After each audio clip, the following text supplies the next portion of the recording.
പിതാവിന്റെയും പുത്രന്റെയും പരിശുദ്ധാത്മാവിന്റെയും നാമത്തിൽ ആമേൻ. എന്റെ പ്രിയപ്പെട്ട ജനുവരി 15 വ്യാഴാഴ്ച, അമ്മേ പരിശുദ്ധ അമ്മേ, അമ്മേ പരിശുദ്ധമേ, ദൈവമാതാവേ, കൃപാസനത്തിലൂടെ ഞങ്ങൾക്കും ഞങ്ങളുടെ ദേശത്തിനും അമ്മ മധ്യസ്ഥം തേടി തന്ന എല്ലാ അനുഗ്രഹങ്ങൾക്കും കൃപകൾക്കും ഞങ്ങളിപ്പോൾ ഹൃദയം നിറഞ്ഞ നന്ദി പറയുന്നു. അമ്മേ പരിശുദ്ധമേ, ദൈവമാതാവേ, 2004 ഡിസംബർ 7 ഉച്ചകഴിഞ്ഞ് 2:30 കൃപാസനത്തിൽ സംഭവിച്ച അമ്മയുടെ പ്രത്യക്ഷപ്പെടലിനെ കുറിച്ച് തിരുസഭയ്ക്ക് സമർപ്പിച്ചിരിക്കുന്ന പഠനരേഖകളുടെ മേൽ സഭാത്മകമായ പഠനം ആരംഭിക്കുവാൻ ഞങ്ങൾ പ്രാർത്ഥിക്കുന്നു. അമ്മേ പരിശുദ്ധമേ, ഭൂസ്വർലോകങ്ങളുടെ രാജ്ഞിയായ അങ്ങേയ്ക്ക് ഭൗമസംരക്ഷണത്തിനായി പ്രപഞ്ചപ്രകൃതിയെ തന്നെ തിരുസഭ പ്രതിഷ്ഠിക്കുവാൻ ഈ പ്രത്യക്ഷീകരണം വഴി ഇടയാക്കണമേ. പരിശുദ്ധമേ, ജപമാല മാതാവേ, സകല കൃപാസനം പ്രാർത്ഥനയോടും ചേർത്ത് ഞങ്ങളിപ്പോൾ പ്രാർത്ഥിക്കുന്ന ഈ കുടുംബത്തിന്റെ പ്രത്യേക നിയോഗം പറ മക്കളെ.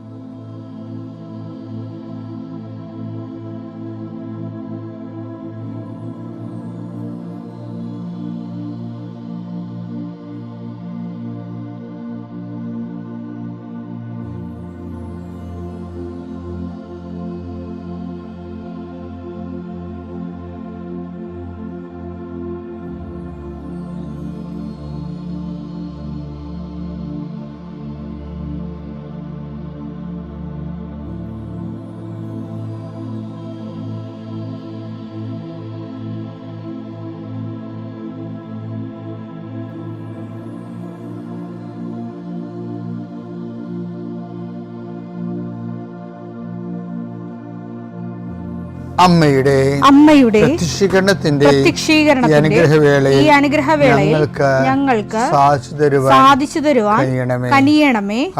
ആമേൻ. വിശ്വാസ പ്രമാണം. സർവശക്തനായ പിതാവും ആകാശത്തിന്റെയും ഭൂമിയുടെയും സൃഷ്ടാവുമായ ദൈവത്തിൽ ഞാൻ വിശ്വസിക്കുന്നു. അവിടുത്തെ ഏകപുത്രനും ഞങ്ങളുടെ കർത്താവുമായ ഈശോമിശിഹായിലും ഞാൻ വിശ്വസിക്കുന്നു. ഈ പുത്രൻ പരിശുദ്ധാത്മാവിനാൽ ഗർഭസ്ഥനായി കന്യകാമറിയത്തിൽ നിന്ന് പിറന്ന് പൊന്തിയോസ് പീലാത്തോസിന്റെ കാലത്ത് പീഡകൾ സഹിച്ച് കുരിശിൽ തറയ്ക്കപ്പെട്ട് മരിച്ച് അടക്കപ്പെട്ട് പാതാളങ്ങളിൽ ഇറങ്ങി മരിച്ചവരുടെ ഇടയിൽ നിന്ന് 3-ാം നാൾ ഉയർത്ത് സ്വർഗത്തിലേക്ക് എഴുന്നള്ളി സർവശക്തിയുള്ള പിതാവായ ദൈവത്തിന്റെ വലതുഭാഗത്തിരിക്കുന്നു. അവിടെ നിന്ന് ജീവിക്കുന്നവരെയും മരിച്ചവരെയും വിധിക്കുവാൻ വരുമെന്നും ഞാൻ വിശ്വസിക്കുന്നു. പരിശുദ്ധാത്മാവിലും ഞാൻ വിശ്വസിക്കുന്നു.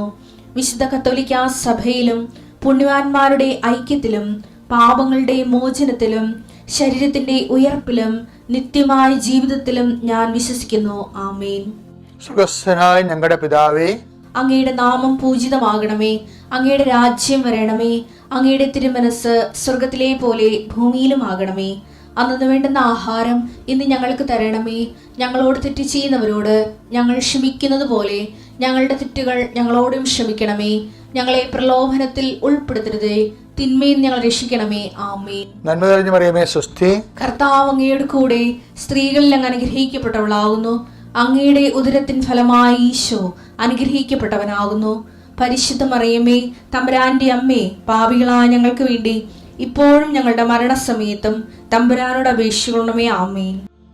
കർത്താവേ, നിന്റെ ഉന്നതമായ നാമത്തിന് സ്വസ്ഥം ചെയ്യുന്നു. കർത്താവേ, നിന്റെ വിശുദ്ധ പൗരോഹിത്യത്തെ മഹത്വപ്പെടുത്തണമേ. 40 വർഷം അടിയൻ അങ്ങയുടെ തിരുസന്നിധിയിൽ അർപ്പിച്ച കൃപാന്റെ യുഗതിയാൽ കൃപാസ്ഥാനത്താരെ ജീവനോടെ പ്രത്യക്ഷപ്പെട്ട അമ്മയുടെ പരിശുദ്ധ അമ്മയുടെ മാധ്യസ്ഥത്തിൽ നടന്ന 10,000-കണക്കിന് ആരാധന ശക്തിയാൽ വർഷാവർഷം ഞങ്ങൾ നടത്തിയ ലക്ഷോപലക്ഷം മനുഷ്യർ പങ്കിട്ട് പ്രാർത്ഥിച്ച ജപമാല ശക്തിയുടെ അടിസ്ഥാനത്തിൽ അങ്ങയുടെ മക്കളുടെ കണ്ണുനീര് ഏറ്റെടുക്കണമേ. ഇന്നത്തെ ദിവസത്തിന് മുഴുവൻ വേദനകളെ, മുഴുവൻ ഭാരങ്ങളെ ഏറ്റെടുക്കണമേ എന്ന് പ്രാർത്ഥിക്കുന്നു. രോഗികളെ അങ്ങ് സുഖപ്പെടുത്തുന്ന കർത്താവേ, സുഖം പ്രാപിക്കാൻ നീ ആഗ്രഹിക്കുന്നു എന്ന് ചോദിച്ച കർത്താവേ, അങ്ങയ്ക്ക് മനസ്സുണ്ട്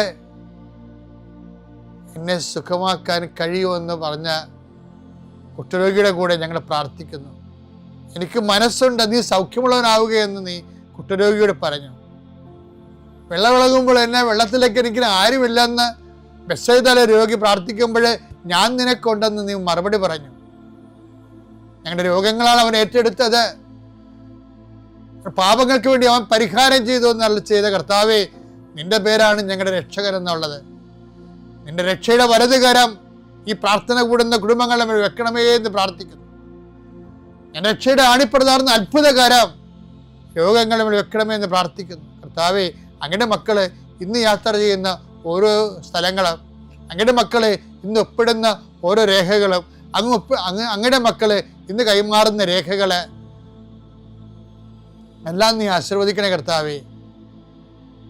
ഓരോരോ വിഷയങ്ങൾക്ക് വേണ്ടി അങ്ങയുടെ മക്കൾ വേദനിക്കുന്ന വേദനകള്, വ്യക്തികളുടെ ഭീഷണികള്, ഓരോരോ കാര്യങ്ങള്, ടൈം ബൗണ്ടായിട്ട് നടക്കേണ്ട കാര്യങ്ങള്, രോഗബാധിതരെ, ടെസ്റ്റിന് ഓരോ കാര്യങ്ങൾ കൊടുത്തിരിക്കുന്നവരെ, ബയോപ്സി കൊടുത്തിരിക്കുന്നവരെ, പ്രഗ്നൻ്റ് ആയിട്ടുള്ള ചേച്ചിമാരെ, ആശുപത്രി പോകുന്നവരെ, മക്കൾ ആശുപത്രി പോകുന്നവരെ, അവർക്കെല്ലാം ശുഭോദർക്കമായ മറുപടികളും റിസൾട്ടും കിട്ടാൻ, രോഗങ്ങളൊന്നുമില്ല, കുഞ്ഞും അമ്മയും സുഖമാണെന്ന് കേൾക്കാൻ കർത്താവേ, ഞങ്ങൾ അങ്ങയുടെ ദിവസം അങ്ങയുടെ നാമത്തിൽ കൊതിച്ച് പ്രാർത്ഥിക്കുന്നു.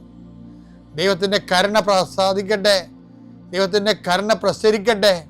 ഉച്ചമുതൽ ഉള്ളംകാലം വരെ കർത്താവിൻ്റെ രക്തം പടരട്ടെ. എല്ലാ കോശങ്ങളിലും പേശികളിലും കർത്താവിൻ്റെ രക്തം പടരട്ടെ.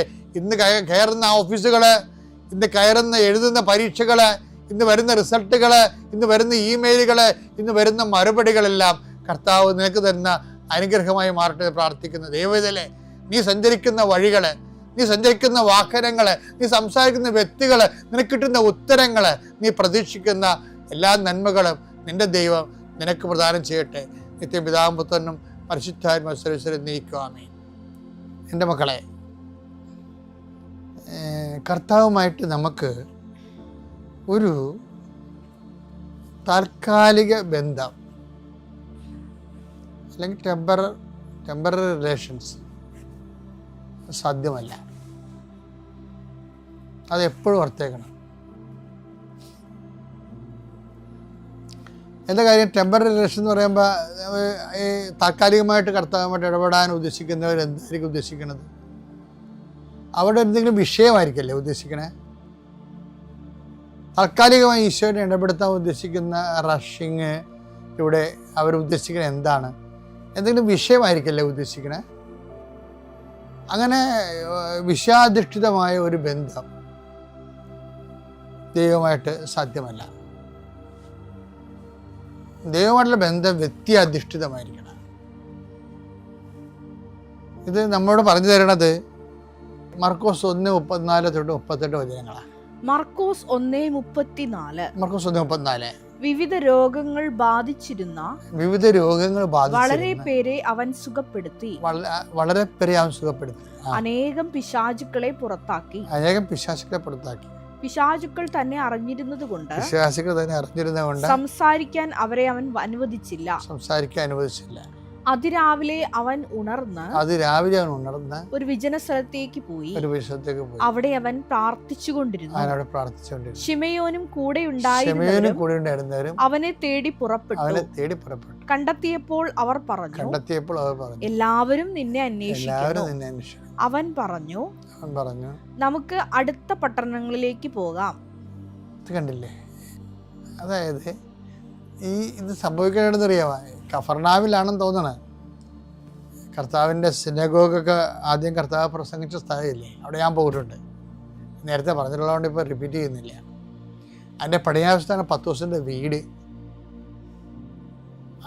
അതിൻ്റെ തെക്ക് വശത്താണ് കർത്താവ് കഴിഞ്ഞ ഈ പറഞ്ഞ വിഷയം ജനങ്ങളെ എല്ലാവരും ഓടിക്കൂടുന്നതും അവിടെ രോഗശാന്തി നേടുന്നതൊക്കെയല്ല. ആ സ്ഥലത്ത് ഇന്നലെ രോഗശാന്തി നേടിയ ആൾക്കാരുടെ ബന്ധുക്കളും രോഗശാന്തി നേടിയ ആൾക്കാരും ബന്ധുക്കളും ഇളയമ്മയുടെ മക്കളും കൊച്ചാപ്പൻ്റെ മക്കളും എല്ലാം കൂടി വട്ടയും കൊട്ടിയെടുത്ത് എല്ലാം ഓടിക്കൂടുന്നുണ്ട് അവിടെ. പിറ്റേ ദിവസം അപ്പം കർത്താവിനൊട്ട് കാണുന്നുമില്ല. എല്ലാവരും 10 ദിവസത്തിന് നിർബന്ധിക്കുകയാണ്, ഗുരുവിനെ വിളിക്കുക എന്ന് പറയും. 10 ദിവസത്തിനോടെ നിൽക്കപ്രതി ഇല്ലാതെ ഗുരുവിനെ തിരക്കി പോവുകയാണ്. അപ്പോൾ 10 ദിവസത്തിൻ്റെ കാലത്തേക്ക് പുതിയ ഇത് തുടങ്ങിയതേ ഉള്ളൂ കർത്താവിൻ്റെ പരസ്യ ജീവിതമേ. അപ്പം അവരും ഒരു ഓളത്തിലാണ് നിൽക്കുന്നത്. അപ്പം അതുകൊണ്ട് എല്ലാവരും നിന്നെ അന്വേഷിക്കുന്ന ആവേശത്തോടെയാണ് 10 ദിവസം ഈശോനെ കണ്ട പറയണത്. പക്ഷേ ഈശോ പറഞ്ഞ് വിട്ടേക്കാൻ പറഞ്ഞു. വെച്ചാൽ നമുക്ക് അടുത്ത സ്ഥലത്തേക്കും പോകേണ്ടിയിരിക്കുന്നു. എന്താ കാര്യം? ഇന്നലെ രോഗശാന്തി നേടിയ ആൾക്കാരാണ് ഇന്നും വന്നിരിക്കുന്നത്. അപ്പം അവരുടെ ബന്ധുക്കൾ സ്വന്തപ്പെട്ടവരൊക്കെയാണ്. അപ്പം രോഗശാന്തി നേടുക, എന്തെങ്കിലും ആനുകൂല്യം കൈപ്പറ്റുക മാത്രമേ അവരുടെ ഉദ്ദേശമുള്ളൂ.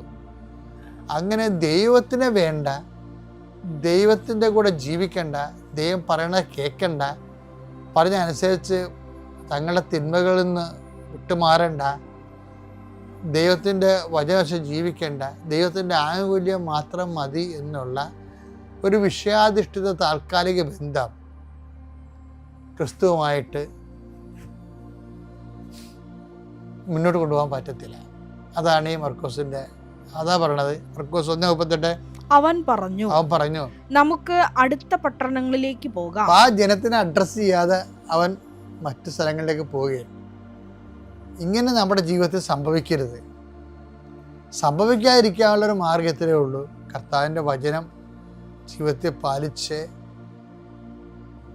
കർത്താവിൻ്റെ വചനപ്രകാരം ജീവിതം ക്രമീകരിച്ച് ദൈവ ഇഷ്ടം നിറവേറ്റണം. അടുത്ത ദിവസം അത് കാണാം.